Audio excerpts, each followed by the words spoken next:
ಮಣ್ಣಿನ ಮನೆ, ಹಳ್ಳಿ ಮನೆ. ನಮಗೆ ಫಾರ್ಮ್ ಹೌಸ್ ಅಂತ ಹೇಳಿದ್ರೆ ಮತ್ತೊಂದು ಸಿಮೆಂಟ್ ಕಾಂಕ್ರೀಟ್ ಕಟ್ಟಡ ಕಟ್ಟೋದಿರಲಿಲ್ಲ. ನಮಗೆ ತೀರಾ ಹಳ್ಳಿಯ ಮನೆಯೇ ಬೇಕಾಗಿತ್ತು. ಹಾಗಾಗಿ ನಾವು 2 ಹಳ್ಳಿಗಳಿಗೆ ಹೋಗಿ ಅಲ್ಲಿ ಪಾರಂಪರಿಕವಾಗಿ ಮನೆ ಹೇಗೆ ಕಟ್ಕೊಂಡಿದ್ದಾರೆ ಅನ್ನೋದನ್ನ ನೋಡ್ಕೊಂಡು ಬಂದ್ವಿ. ಆ ಹಳ್ಳಿಯ ಹಿರಿಯರನ್ನು ಕರ್ಕೊಂಡು ಬಂದ್ವಿ. ಅವ್ರ ಕಡೆಯಿಂದ ಮನೆ ಹೇಗಿರ್ಬೇಕು ಅಂತ ಕೇಳಿದ್ವಿ. ಮತ್ತು ಇಲ್ಲಿ ನಮ್ಮ ಕೆರೆ ದಂಡೆಯ ಮಣ್ಣನ್ನೇ ತಗೊಂಡ್ಬಿಟ್ಟು ಇಟ್ಟಿಗೆ ಮಾಡಿ ಈ ಮನೆ ನಾವು ಕಟ್ಕೊಂಡ್ವಿ. ಇದು ಅಂಕಣ ಅಂತಂತೀವಲ್ಲ, ಇದು ಯಾವಾಗಲೂ ಬೆಸ ಸಂಖ್ಯೆ ಒಳಗೆ ಇರಬೇಕು ಅಂತ. ಹಾಗಾಗಿ ಇದು 1 2 3 4 5 ಅಂಕಣದ ಮನೆ ಇದು. ನೋಡ್ರಿ, ಭೂಮಿ ತಾಯಿ ಕೊಡ್ಲಿಕ್ಕೆ ಮನಸ್ಸು ಮಾಡಿದ್ರೆ ಕೆಳಗಿನಿಂದ ಮೇಲಿನ ತನಕ ಹಾಗೆ ಒಂದ್ ಸಣ್ಣ ಬ್ರಾಂಚ್. ಅಂದ್ರೆ ಸಮೃದ್ಧಿ ಅಂದ್ರೆ ಇದಕ್ಕಿಂತಲೂ ಹೆಚ್ಚಿನ ಸಮೃದ್ಧಿ ಯಾವ್ದು ಬೇಕು? ಒಂದು ಬೀಜ ಹಾಕಿದ್ರೆ ಸಾಕಪ್ಪ, ಅಷ್ಟು ಹಣ್ಣು ಸಿಗ್ತಾ ಹೋಗ್ತದೆ ನಿಮ್ಗೆ, ವರ್ಷದಿಂದ ವರ್ಷಕ್ಕೆ. ನೋಡ್ರಿ, ಇದು ಕಲಂದರ್ ಹೂ ಅಂತ, ಕಲಿಯಾಂಡ್ರ ಅಂತ. ದನಗಳಿಗೆ ಒಳ್ಳೆ ಮೇವು, ಬಹಳ ಜೇನು ಹುಳ ಬರ್ತವೆ. ಮತ್ತೆ ಸನ್ಬರ್ಡ್ ಅನ್ನುವಂಥ ಪಕ್ಷಿ ಬರ್ತದೆ. ಇದು ಪೀನಟ್ ಬಟರ್ ಫ್ರೂಟ್ ಅಂತ, ಶೇಂಗಾ ಹಣ್ಣು ಅಂತ. ಎಷ್ಟು ಹಣ್ಣು ಸುರಿತದಂದ್ರೆ ಅಷ್ಟು ಹಣ್ಣು ಸುರಿದ್ ಬಿಡ್ತದೆ. ಇಷ್ಟಿಷ್ಟೇ ಹಣ್ಣು ಆಗ್ತದೆ. ಕೆಂಪು ಕೇಸರಿ, ಕೆಂಪು. ಇದು ಇನ್ನೊಂದು ತರದ ದಾಸವಾಳ. ಇದನ್ನು ಕೂಡ ತಿಂದು ಬಿಡ್ಬೋದು.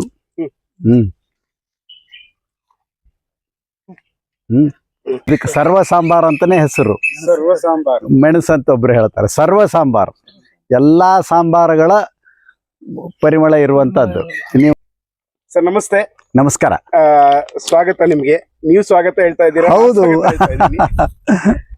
ಸರ್, ತಮ್ಮ ಪರಿಚಯ ಸರ್?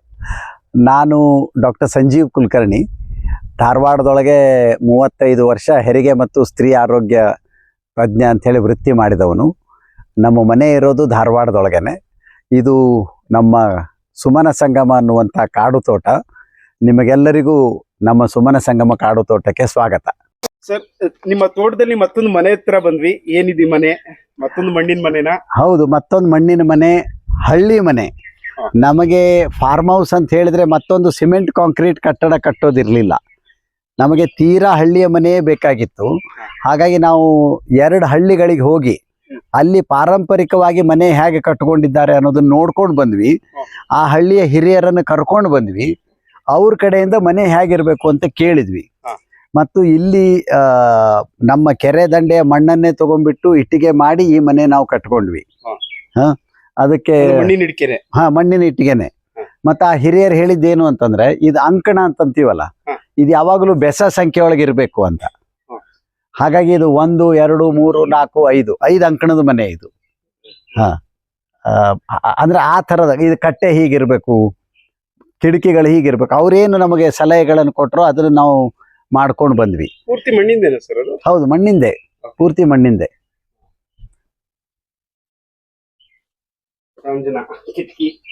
ಅದು ಮಾಡು ಗೂಟಗಳು. ಆ ಗೂಟಕ್ಕೆ ಗಿಳಿ ತರ ಇರಬೇಕು ಅಂತ ಹೇಳಿ ಹಿಂದೆ ಹಸಿರು, ಮುಂದೆ ಕೆಂಪು ಬಣ್ಣ. ಅದರದೊಂದು ಚಂದನೆ ಬೇರೆ. ನೀವು ಮಾಡರ್ನ್ ಮಾಡಿದ್ರೆ ಮಾಡರ್ನದೊಂದು ಲೆಕ್ಕ ಬೇರೆ. ಜಸ್ಟ್ ಒಳಗಡೆನು ಏನು ತೀರಾ ಇದೇ ತರ ಗಾಳಿ ಬೆಳಕಿಗೆ ಆ ತರದ್ದು ಏನಾದ್ರು? ಇಲ್ಲಿ ಬೇಸಿಗೆನಲ್ಲಿ ತಂಪಿರೋ ತರ. ಹೌದೌದೌದು. ನಾವು ಚಳಿಗಾಲದೊಳಗೆ ಬೆಚ್ಚಗಿರ್ತದೆ, ಬೇಸಿಗೆ ಒಳಗೆ ತಂಪಿರ್ತದೆ. ಸರ್, ಮನೆ ಹೇಳ್ತಾ ಇದ್ರಿ, ಮಣ್ಣಿನ ಮನೆ, ನಿಮ್ಮ ಅರಮನೆ? ಹೌದು, ಇದು ನಾವು ಇಲ್ಲಿ ಮಣ್ಣಿನ ಒತ್ತಿಟ್ಟಿಗೆಗಳನ್ನು ಮಾಡಿಕೊಂಡು ಕಟ್ಟಿದಂತಹ ಮನೆ. ನಮಗೆ ಹಳ್ಳಿ ಮನೆನೇ ಬೇಕಾಗಿತ್ತು. ಅದಕ್ಕೆ ನಾವು ಸಮೀಪದ 2 ಹಳ್ಳಿಗೆ ಹೋಗಿ ಅಲ್ಲಿ ಮನೆಗಳನ್ನು ಹೇಗೆ ಕಟ್ತಾ ಇದ್ರು ಅನ್ನೋದನ್ನ ನೋಡಿ ಬಂದ್ವಿ. ಮತ್ತೆ 2 ಹಿರಿಯರನ್ನು ಕರ್ಕೊಂಡು ಬಂದು ಮನೆ ಹೆಂಗೆ ಕಟ್ಟಬೇಕು ಅನ್ನೋದನ್ನ ಅವರಿಂದ ಕೇಳ್ಕೊಂಡ್ವಿ. ಅವ್ರೇನು ಹೇಳಿದ್ರು ಆ ಪ್ರಕಾರ ಇದು ಮಾಡ್ಕೊಂಡಿದ್ದೀವಿ.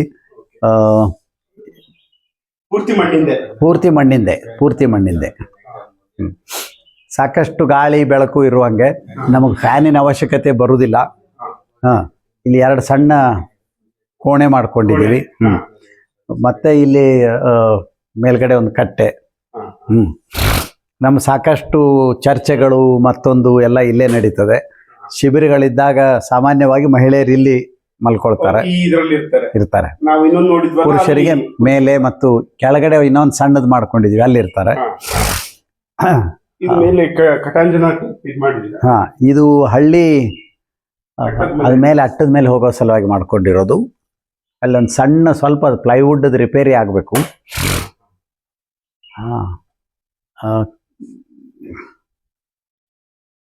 ಚಂದ್ರಣ್ಣ, ಇಲ್ಲಿ ಬಂದ್ರೆ ಉಳ್ಕೋಬಹುದು. ಹೌದೌದು, ಮಕ್ಕಳಂತೂ ಅಲ್ಲೇ ಉಳಿತು, ಅವ್ರಿಗೆ ಭಾರಿ ಖುಷಿ. ಈ ಹಟ್ಟದ ಮೇಲೆ ಮಲ್ಕೋದು ಅಂತ. ಹೌದು ಹೌದು, ಈಗ ಕಾನ್ಸೆಪ್ಟ್ ಹೋಗ್ಬಿಟ್ಟಿದೆ ಅಲ್ಲ. ಅಲ್ಲಿ ಕೂತ್ಕೊಂಡು ನಾವ್ ಇಲ್ಲಿ ಫಿಲ್ಮ್ ಸ್ಕ್ರೀನ್ ಮಾಡಿದ್ರೆ ಇಲ್ಲೇ ಸ್ಕ್ರೀನ್ ಮಾಡೋದು, ಇಲ್ಲೂ ಸ್ಕ್ರೀನ್ ಮಾಡ್ತೀವಿ. ಹಾ, ಪ್ರೊಜೆಕ್ಟರ್ ಇಟ್ಕೊಂಡು, ನಮ್ದೇ ಪ್ರೊಜೆಕ್ಟರ್ ಅದ. ಜೊತೆಗೆ ಇದು ನಮ್ಮ ಊಟದ ಮನೆ. ಇದು ಅಂದ್ರೆ ಬಹಳಷ್ಟು ಮಳೆ ಇಲ್ದಾಗ ಊಟ ಎಲ್ಲ ಹೊರಗೆ, ಅದು ಅರ್ಧ ಚಂದ್ರದೊಳಗೆ. ಮಳೆಗಾಲದೊಳಗೆ ಇಲ್ಲಿ ಕೂತ್ಕೊಂಡು ಊಟ ಮಾಡೋದು. ಇದೊಂದು ಅಡಿಗೆ ಮನೆ ಮಾಡ್ಕೊಂಡ್ವಿ. ಬಹುತೇಕ ನಿಮ್ಮ ಅಡಿಗೆಗಳಲ್ಲಿ ಇಲ್ಲಿ ಸಿಗುವಂತ ಸೊಪ್ಪು. ಹೌದು ಹೌದು, ಸಾಕಷ್ಟು ಇಲ್ಲಿಯ ಸೊಪ್ಪು ಉಪಯೋಗ ಮಾಡೋದು. ಅದು ಚಕ್ರಮುನಿ ಆಗಿರ್ಬೋದು, ನೆಲಬಸಳೆ ಆಗಿರ್ಬೋದು, ಕೆಸುವು, ಛಾಯಾಮಾನಸ, ಹತ್ತಾರು ತರದ ಸಸ್ಯಗಳನ್ನ ಉಪಯೋಗ ಕಡಿಮೆ ಕಡಿಮೆ. ಮತ್ತು ಇಲ್ಲೊಂದು ಮತ್ತೆ ಇಲ್ಲಿ ಹಿತ್ತಲದ.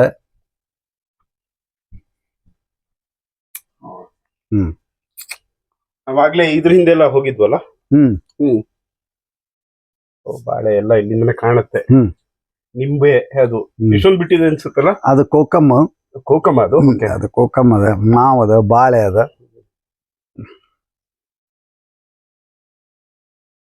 ಉಪ್ಪಿನಕಾಯಿ ಇಲ್ಲಿದೆ ಹಾಕಿರೋದು. ಬೇರೆ ಬೇರೆ ತರದ್ ಏನೇನೋ ನಡೆದಿರ್ತದೆ. ಬೀಜ ಸಂಗ್ರಹ ಮಾಡೋದಿರ್ಬೋದು, ಇದು ಪಪ್ಪಾಯಿ ಬೀಜ ಸಂಗ್ರಹ ಮಾಡ್ಕೊಂಡಿರೋದು. ಎಲ್ಲ ಇಲ್ಲಿ ಏನ್ ಸಿಗತ್ತೆ ಅದನ್ನ ನೆನ್ಸು ಇಟ್ಟಿದ್ದೀರಾ ಆಗ್ಲೇ. ಅದು ನಮ್ಮ ಕಾಬಾಳೆ ಗಡ್ಡೆ, ಅದನ್ನ ಸ್ವಚ್ಛ ಮಾಡಿಬಿಟ್ಟು ಒಂದ್ ದಿವಸ ಬಟಾಟೆ ತರ ಅಡಿಗೆ ಮಾಡ್ಲಿಕ್ಕೆ ಬರ್ತದೆ. ಎಸ್. ಮತ್ತೆ ಇಲ್ಲಿ ಎರಡೂ ಕಡೆ ನೆಲ್ಲಿ ಗಿಡಗಳು.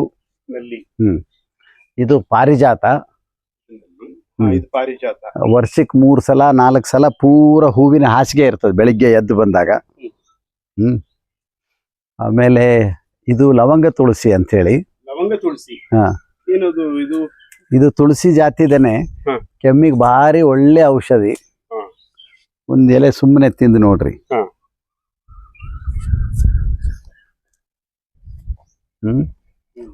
ಮುಖಶುದ್ಧಿ ಅಂತ. ನೀವು ಮುಖಶುದ್ಧಿ ಆಗ್ತದೆ. ಇದು ಅನಂತ ಪುಷ್ಪ ಅಂತ, ತಿಳಿ ಹಳದಿ ಬಣ್ಣದ ಹೂವು ಆಗ್ತದೆ. ಅನಂತ ಪುಷ್ಪ ಅಂತ ಹೇಳಿ ತಿಳಿ ಹಳದಿ ಬಣ್ಣದ ಹೂವು ಆಗ್ತದೆ, ಬಹಳ ಪರಿಮಳ. ಆಮೇಲೆ ಇಲ್ಲಿ ಈಗ ನೀವು ನೋಡೋ ಹಾಗೆ ಮಲ್ಲಿಗೆ.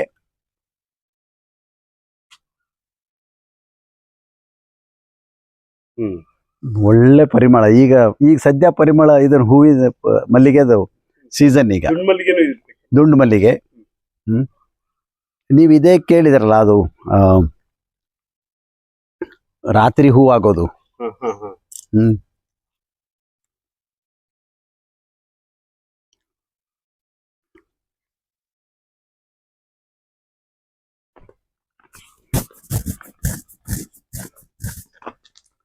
ಒಂದು 10-12 ಜಾತಿಯ ಮಾವು. ಮಾವದ.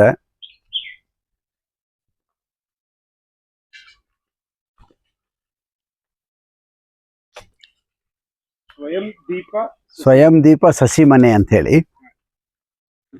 ಇಲ್ಲಿ ನಾವು ಬೇರೆ ಬೇರೆ ತರದ ಸಸಿಗಳನ್ನು ಮಾಡ್ಕೊಂಡು ಇಟ್ಕೊಂಡಿರ್ತೀವಿ. ಸಾಕಷ್ಟು ನಮ್ಮ ಉಪಯೋಗಕ್ಕೆ ಬರ್ತದೆ. ಇಲ್ಲ ಮತ್ತೆ ಯಾರಿಗೆ ಬೇಕು ಅಂತಂದ್ರೆ ಅವ್ರಿಗೆ ಕೊಡ್ತೀವಿ. ಚಂದ್ರಣ್ಣ, ಕೆಳಗಡೆ ಇದನ್ನ ಹಾಕ್ಬೇಕಿತ್ತು, ಹಾಕಿದೆಯಲ್ಲ? Okay okay.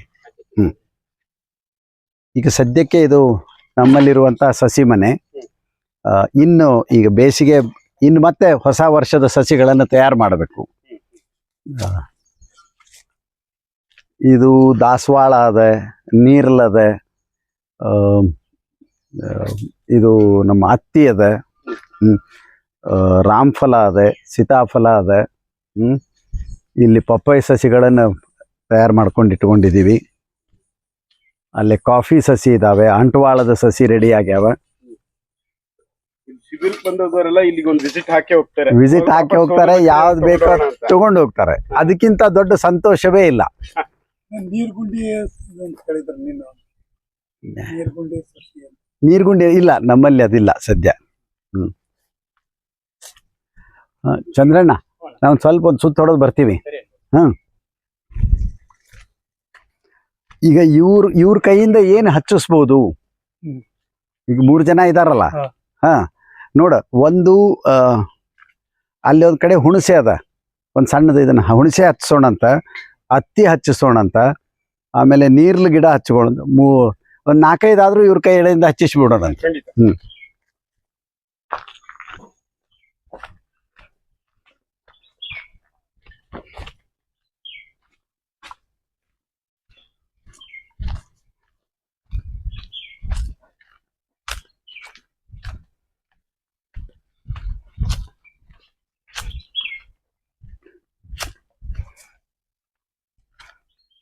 ಇದು ಜೀವಾಮೃತದ ನಮ್ಮದೇ ಒಂದು ಮಾದರಿ.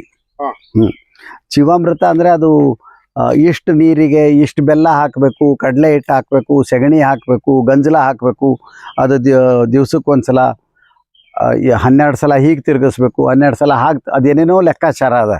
ನಾವು ಅದನ್ನ ಅಷ್ಟು ಕಠಿಣ ಮಾಡ್ಕೊಲಿಕ್ಕೆ ಹೋಗಿಲ್ಲ, ತೀರಾ ಸರಳ ಮಾಡ್ಕೊಂಡ್ಬಿಟ್ಟು ಇಲ್ಲಿ ನಮ್ಮ ನೀರು, ಸೆಗಣಿ, ಗಂಜಲ ಮತ್ತು ಬೆಲ್ಲ ಅದು ಹಾಕಿಬಿಟ್ಟಿರೋದ್ರಿಂದ ಇದು 4-5 ದಿವಸದೊಳಗೆ ಚಲೋ ಜೀವಾಮೃತ ತಯಾರಾಗಿಬಿಡ್ತದೆ. ಇದನ್ನು ನಾವು ನೀರು ಮಾತ್ರ ಬಿಟ್ಕೊಂಡಿರೋ ಸಗಣಿ ಹಾಕಿ, ನೀರು, ಸೆಗಣಿ, ಬೆಲ್ಲ. ಪರ್ಸೆಂಟೇಜ್ ಲೆಕ್ಕ ಏನು ಭಾಳ ಲೆಕ್ಕಕ್ಕೆ ಹೋಗಿಲ್ಲ. ಯಾಕಂದ್ರೆ ಕೃಷಿ ಅನ್ನೋದು ಸರಳ ಆಗಬೇಕು. ನೀವು ಭಾಳ ಕಠಿಣ ಮಾಡಿಬಿಟ್ರೆ ಅದನ್ನ ಪಾಲಿಸ್ಲಿಕ್ಕೆ ಆಗೋದಿಲ್ಲ.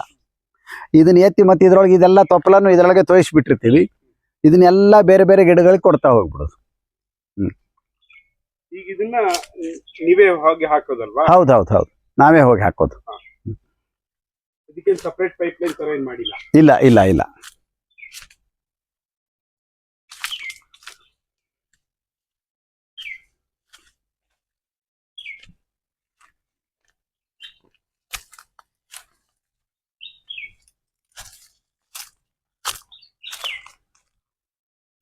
ಇದು ಅಂತರಂಗ ಅಂತ ಹೇಳಿ.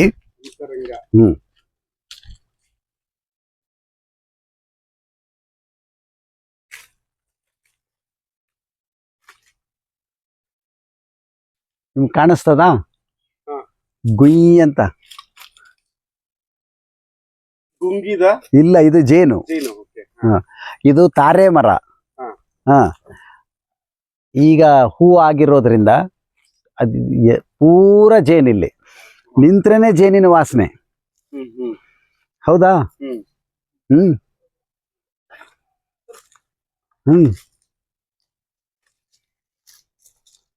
ಇಲ್ಲಿ ಒಂದು ಕಟ್ಟೆ ಕಟ್ಕೊಂಡಿದೀವಿ ಮತ್ತೆ ನಮ್ಮ ಸಲಾಯಿನ ಬಾಟ್ಲಿಯಿಂದ. ಜಗದೀಶ್ ಅಣ್ಣ ಅಂತ ಅವ್ರು ಬಂದು ಅಲ್ಲಿ ನಮಗೆ ಅಲ್ಲಿ ಕೂತ್ಕೊಂಡು ಬಿಟ್ಟು ಉಪನ್ಯಾಸ ಕೊಡಬೇಕು. ನಾವು ಒಂದು 40-50 ಜನ ಇಲ್ಲಿ ಕೂತ್ಕೊಂಡು ಅವ್ರ ಮಾತು ಕೇಳ್ತೀವಪ್ಪ. ಸೆಮಿನಾರ್ ಕೊಠಡಿಗಳನ್ನ ತೀರಾ ಸರಳ, ಸುತ್ತಲೂ ಹಸಿರು.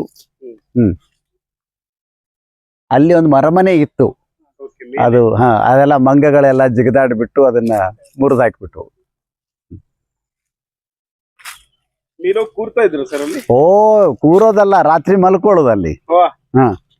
ಮತ್ತೆ ಮಾಡ್ಕೊಳ್ತೀವಿ. ಅದೊಂದು ಸ್ವಲ್ಪ ಬಹಳ ಎತ್ತರಕ್ಕಾಗಿತ್ತು, ಸ್ವಲ್ಪ ಕೆಳಗಿನ ಮಟ್ಟದೊಳಗೆ ಎಲ್ಲಾದ್ರೂ ಮಾಡ್ಕೋಬೇಕು ಅದನ್ನ. ಇಲ್ಲಿ ಮತ್ತೆ ನೀರ್ಲದ, ಹಲಸದ. ಇಲ್ಲಿ ಬಸವನ ಪಾದ ಅದ. ಇಲ್ಲಿ ಶ್ರೀಗಂಧ ಅದ, ಮಾವು, ಆಮೇಲೆ ಇದು ಮತ್ತಿ, ಕರಿ ಮತ್ತಿಗೆ ಮತ್ತೆ ಕಾಳು ಮೆಣಸು, ನೀರಲ, ಬಕ್ಕುಳ. ಹ್ಮ್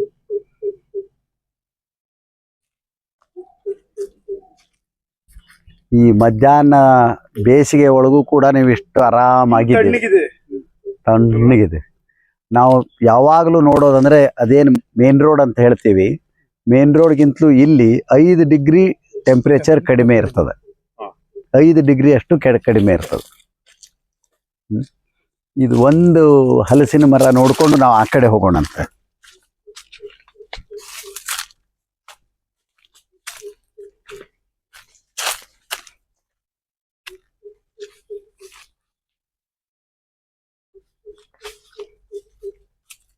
ಹಲಸು ತುಂಬಾ ಹೇರಳವಾಗಿ ಬಂದಿದೆ ಅಲ್ಲ. ಹೌದೌದು.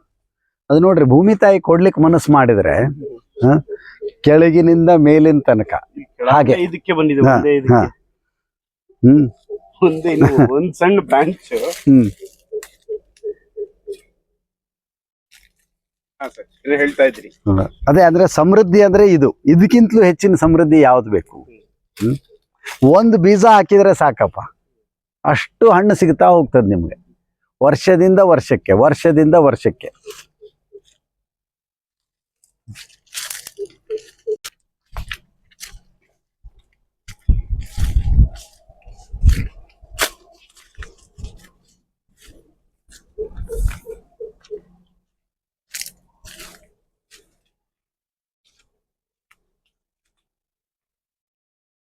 ಏನು ಆಯ್ತು. ಇದು ವೀಳ್ಯದೆಲೆ.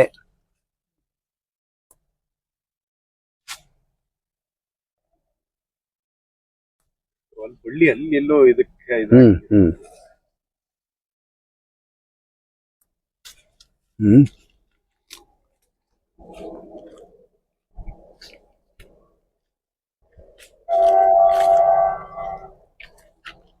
ಇದು ಒಳ ಸೊಪ್ಪು ಕೂಡ ನೀವೇ ತಂದು ಹಾಕೋದಲ್ವಾ? ಹೌದು ಹೌದೌದು. ಸಗಣಿ ಜೊತೆ. ಹಾ,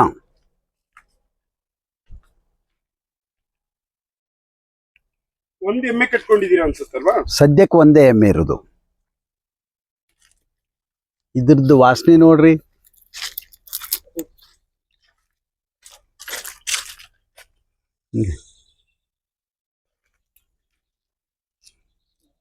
ಯಾವುದು?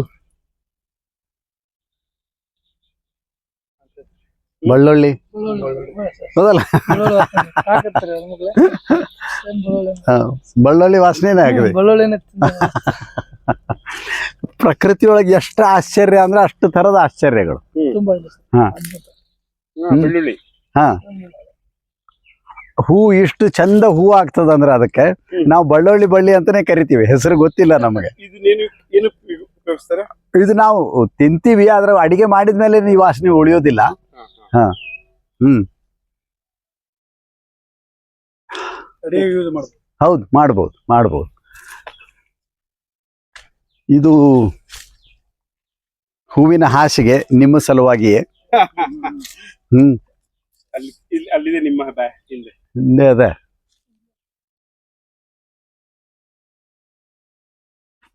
ಇನ್ನೊಂದು ಚಂದ ಹೂ ಹುಡುಕ್ಬೇಕು ನೋಡ್ರಿ. ಇದು ಕಲಂದರ್ ಹೂ ಅಂತ, ಕಲಿಯಾಂಡ್ರ ಅಂತ. ದನಗಳಿಗೆ ಒಳ್ಳೆ ಮೇವು, ಬಹಳ ಜೇನು ಹುಳ ಬರ್ತವೆ. ಹಾ, ಮತ್ತೆ ಸನ್ಬರ್ಡ್ ಅನ್ನುವಂಥ ಪಕ್ಷಿ ಬರ್ತದೆ. ಮತ್ತೆ ಇದು ದ್ವಿದಳ ಆಗಿರೋದ್ರಿಂದ ಭೂಮಿಗೆ ಸಾರಜನಕವನ್ನ ತುಂಬುತ್ತದೆ.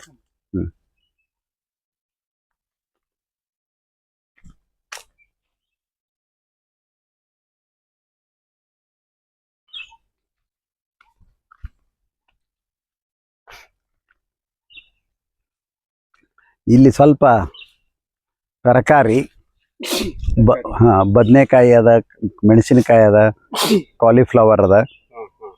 ಇಲ್ಲಿ ನಿಮ್ಮ ಬಳಕೆಗೆ? ಹೌದು ಹೌದು, ನಮ್ಮ ಬಳಕೆಗೆ.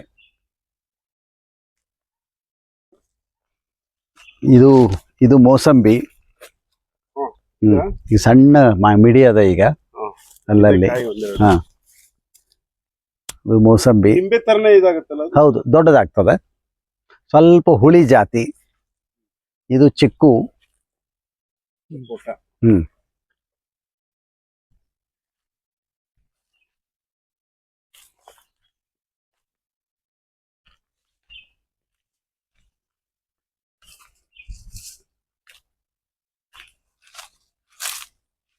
ಗೋಡಂಬಿಯ ಇದು ಗೋಡಂಬಿ.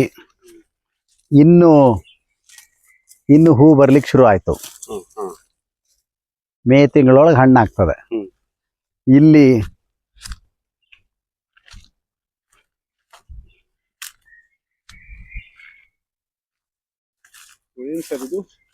ಇದು ಪೀನಟ್ ಬಟರ್ ಫ್ರೂಟ್ ಅಂತ, ಶೇಂಗಾ ಹಣ್ಣು ಅಂತ. ಶೇಂಗಾ ಹಣ್ಣು. ಎಷ್ಟು ಹಣ್ಣು ಸುರಿತದಂದ್ರೆ ಅಷ್ಟು ಹಣ್ಣು ಸುರಿದ್ ಬಿಡ್ತದೆ. ಇಷ್ಟಿಷ್ಟೇ ಹಣ್ಣು ಆಗ್ತದೆ. ಕೆಂಪು ಕೇಸರಿ ಅದು ಹೊರಗಿನ ತಿರುಳು ತಿನ್ಬಹುದು. ಬೀಜನು ಶೇಂಗಾ ಕಾಳು ತಿಂದಂಗೆ ಕಡದ್ ತಿಂದ್ಬಿಟ್ರೆ ಮುಗಿದೋದು. ಹಸಿ ಶೇಂಗಾ ಕಾಳು ತಿಂದಂಗೆ. ಪೀನಟ್ ಬಟರ್ ಫ್ರೂಟ್ ಅಂತಾನೆ ಹೆಸರು. ಮತ್ತೆ ನಾವೇ ಸಸಿ ಮಾಡ್ಕೊಂಡು ಬೇಕಾದಷ್ಟು ಬೆಳೆಸ್ಕೊಂಡ್ಬಿಟ್ಟಿವಿ. ಸಸಿ ಮಾಡೋದು ಬಹಳ ಸುಲಭ ಬೀಜದಿಂದ.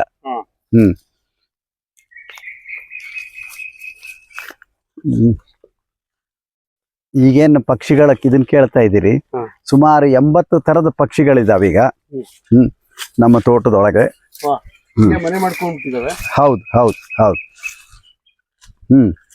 ಮತ್ತೆ ಒಂದು 25 ತರದ ಪಾತರಗಿತ್ತಿಗಳು, 20 ತರದ ಅಣಬೆಗಳು. ಒಂದೆರಡು ಅಣಬೆ ತಿನ್ಬಹುದು. ಅದು ನಮ್ಮಲ್ಲಿ ಗುಡುಗು ಸಿಡ್ಲು ಬಂದ ಟೈಮಲ್ಲಿ ಹೇಳ್ತಾವಂತಲ್ಲ. ಹೌದು. ಅವಾಗ ಒಂದ್ ತರದ್ದು ಬಂದ್ಬಿಡ್ತದ ಹಂಗೆ.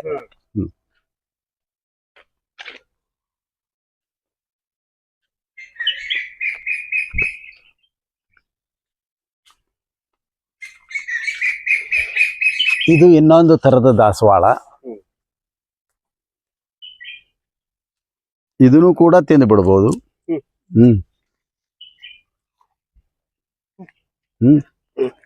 ನಮ್ಮ ಕನಸು ಅಥವಾ ನಮ್ಮ ಗುರಿ ಏನಂದ್ರೆ, ತೋಟದೊಳಗೆ ಒಂದ್ಸಲ ಹಿಂಗ್ ಸುತ್ತಾಡಿ ಬಂದ್ಬಿಟ್ರೆ ನಿಮ್ ನಾಷ್ಟ ಆಗಿಬಿಡುದು. ಯಾವುದೋ ಹೂವು, ಯಾವುದೋ ಚಿಗುರು, ಯಾವುದೋ ಹಣ್ಣು.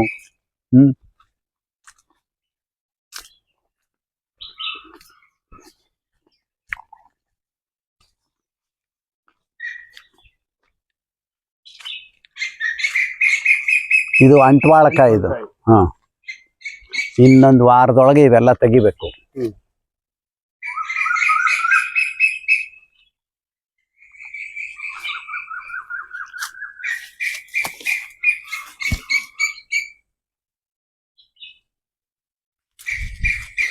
ಬಲುತ್ತಿರೋದನ್ನ ತೆಗೆಯೋದು. ಇದ್ರದ್ದು ವಾಸನೆ ನೋಡ್ರಿ.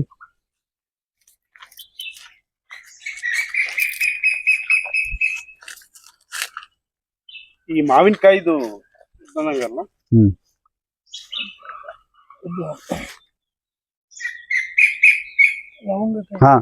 ಲವಂಗ. ಒಬ್ರು ಮಾವಿನಕಾಯಿ ಅಂದ್ರು, ಒಬ್ರು ಲವಂಗ ಅಂದ್ರು,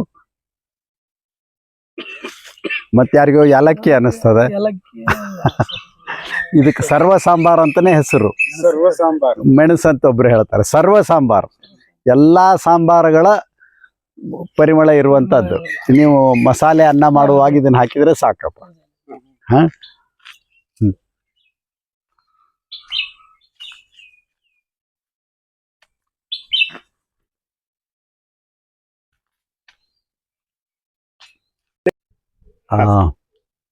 ನಮ್ಮ ಈ ಕಾಡು ತೋಟದೊಳಗೆ ನಾವೇನು ಪ್ರಯತ್ನ ಮಾಡ್ತಾ ಇದ್ದೀವೋ, ಬಂದು ನಮ್ಮ ಜೊತೆ ಕೈ ಜೋಡಿಸ್ರಿ.